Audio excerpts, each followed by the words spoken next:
Hi everyone! Good evening! Tara, samahan niyo ako gumawa ng midnight snacks. Nagutom nga kami pero wala na nga kaming pang-order kaya naman ako ay magluluto na lang. First guys, niready ko na nga pala yung mga lulutuin ko pati yung mga ingredients na hihiwain. Tanong ko lang guys, ako lang ba or kayo din? Kasi hindi ko trip maghiwa ng sibuyas lalo na ang sakit sa mata na iiyak talaga ako. Ayoko nga maghiwa pero gusto ko madaming sibuyas sa kinakain ko para nga malasa. Next guys, nagdiktik nga lang ako dito ng bawang para nga sa fried rice na lulutuin ko. Alam nyo ba guys, madalas talaga kami magutom sa gabi at panay kaming order kaya ngayon matututo kaming magtipid. Kung ako ngayon magluluto guys, siya naman yung maghuhugas, magliligpit ng pinagkainan namin kasi ganun yung tandem naming dalawa. By the way, itong video na to, last year pa to and OJT ko to. Umuwi lang ako dito every weekends kaya ayan, one day lang kami nakakapag-bonding. Nakakatuwa lang guys dahil parang kailan lang dahil ngayong taon siya naman yung OJT. Weekends lang din guys yung pahinga niya kaya sabi ko mag-relax ka lang dahil deserve mo yun dahil alam ko guys madaming ginagawa pag-intern. Anyways, mabalik na tayo dito sa pagluluto ko. At guys, kung mapapansin nyo,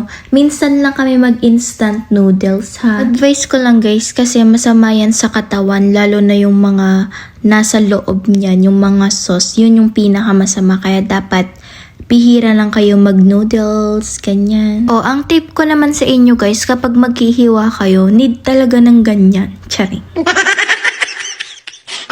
So, ayun nga guys, napapansin niya nga kumukurap-kurap na nga yung mata ko dyan kasi nga ang sakit na. Ayan, yumakap na lang siya. Sana all may kayakap.